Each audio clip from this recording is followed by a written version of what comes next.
Assalamualaikum warahmatullahi wabarakatuh. Selamat siang teman-teman semuanya. Apa kabar Anda hari ini? Saya harap kalian masih dalam keadaan sehat walafiat dan selalu dalam lindungan Allah Subhanahu wa taala. Amin ya rabbal alamin. Nah, waspada dan hati-hati ketika gagal bayar di pinjaman online ini. Data-data Anda diserahkan ke tim investigasi kredit. Nah, apakah benar dan apa yang dimaksud dengan investigasi kredit tersebut? Silakan kalian boleh simak videonya sampai selesai. Mudah-mudahan ini bisa menjadi pencerahan buat kawan-kawan semuanya, bisa menjadi kekuatan mental, bisa menjadi booster mental agar kalian tidak takut lagi ketika melewati gagal bayar di pinjaman online manapun. Karena ternyata gagal bayar di pinjol itu adalah solusi agar Anda bisa lepas dari jeratan utang pinjol. Gagal bayar di pinjol itu bukan akhir hidup Anda, tapi awal untuk memulai hidup Anda yang lebih baik lagi. Oke, sebelumnya saya ucapkan terima kasih banyak buat kawan-kawan yang sampai saat ini masih setia mensupport dan menantikan setiap video yang saya publikasikan setiap harinya. Saya doakan semoga kalian sehat selalu, dimudahkan rezekinya oleh Allah Subhanahu wa taala. Amin ya robbal alamin. Dan saya juga ucapkan selamat kepada kawan-kawan yang saat ini sudah memutuskan gagal bayar di pinjol, karena ternyata faktanya orang-orang yang gagal bayar di pinjol hidupnya lebih baik dibandingkan dengan orang-orang yang saat ini masih rajin merawat pinjaman online, masih rajin bayar utang pinjol, bela-belain gali lubang tutup lubang, bela-belain menjual aset, dan endingnya tetap gagal bayar juga dan akhirnya menyesal dari yang paling menyesal. Dan saat itu si pinjol tertawa, hidup Anda sengsara. Oke, tim investigasi kredit ketika gagal bayar di pinjol ini, data-data Anda diserahkan pada mereka. Apakah benar? Dan ternyata ini hanyalah sebuah penagihan yang dikirimkan oleh DC Pinjol yang konsepnya hanya untuk menakut-nakuti saja. Dan untuk lebih lengkapnya silahkan kalian bisa lihat di layar. Ini ada surat peringatan dari pinjaman online atau Pindar ya, Pindar OJK, namanya pinjol rupiah cepatnya. Ini menyebutkan nama aplikasinya. Surat peringatan. Selamat pagi, tagihan Anda sudah melewati batas konsekuensi pembayaran. Sebagaimana rupiah cepat yang telah terdaftar di OJK mengacu dalam peraturan Otoritas Jasa Keuangan nomor 77 garis miring POJK titik 01 titik garis miring 2016 tahun 2016 tentang pinjam meminjam uang berbasis teknologi dan informasi. Dengan ini kami tegaskan kewajiban Anda terhadap rupiah cepat selesaikan di hari ini. Data Anda lengkap pada kami, cukup kuat bagi kami pihak perusahaan untuk melaporkan data Bapak atau Ibu ke tim investigasi kredit. Dan yang sebagaimana pengajuan Bapak Ibu dalam keadaan sadar dan tanpa paksaan serta berjanji mentaati peraturan di rupiah cepat, kami tunggu pembayaran Bapak Ibu hari ini.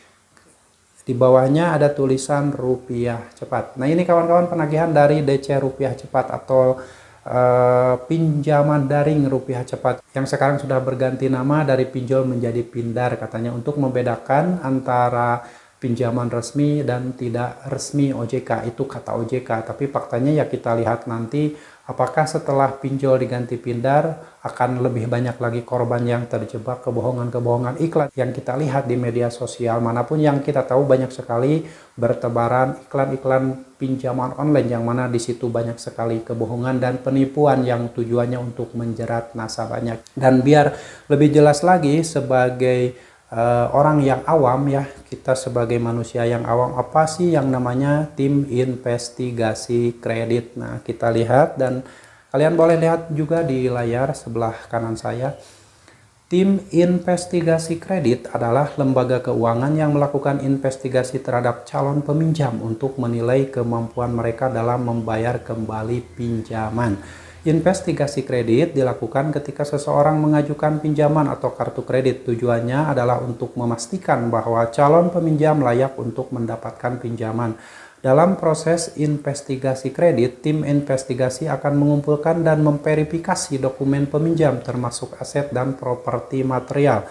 Dalam dunia keuangan, profesi yang bertugas melakukan investigasi kredit disebut kredit analis.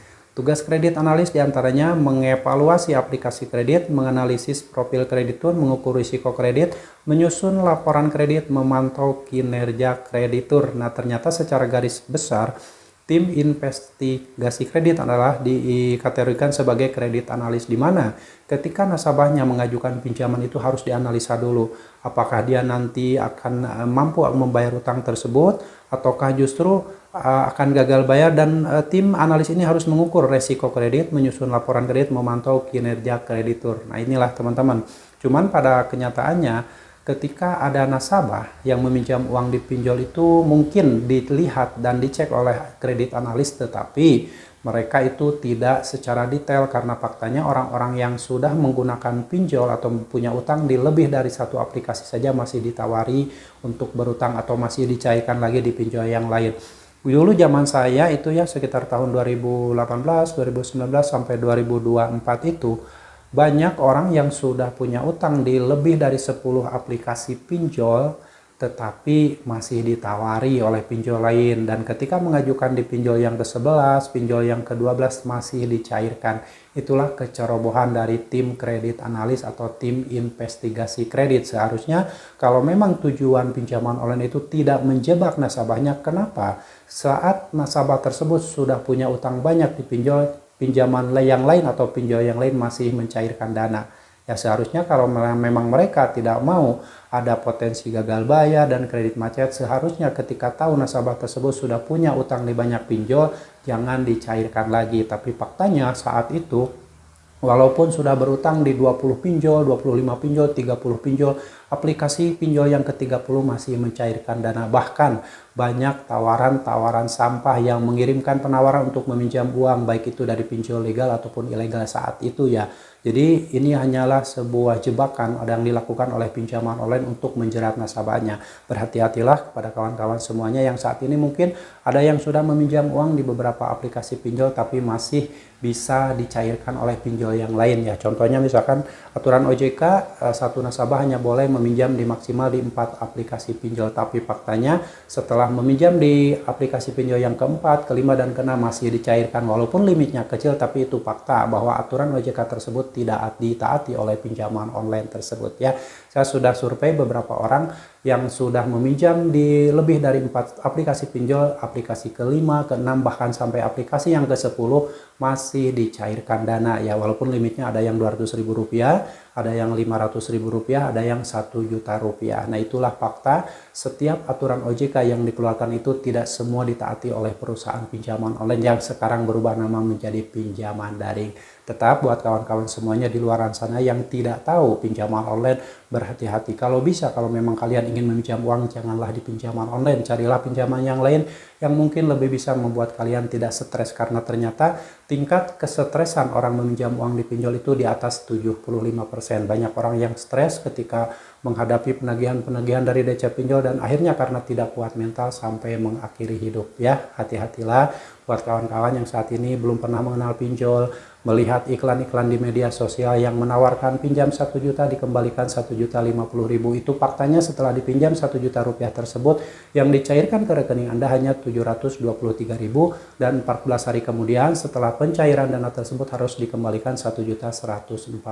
Itu adalah jebakan yang mana itu akan bisa membuat mental kalian ngedrop dan akhirnya kalian merasa menyesal, dan saat menyesal tidak mau membayar, kalian tetap akan dimaki-maki, akan dihina-hina, akan ditekan agar segera melakukan pembayaran, dan endingnya karena kalian tidak kuat mental, tidak bisa menghadapi semua jenis penagihan tersebut, dan akhirnya sampai mengakhiri hidup, depresi, stres, dan banyak orang yang sampai jadi kriminal lah, sampai melakukan hal-hal yang di luar akal sehat.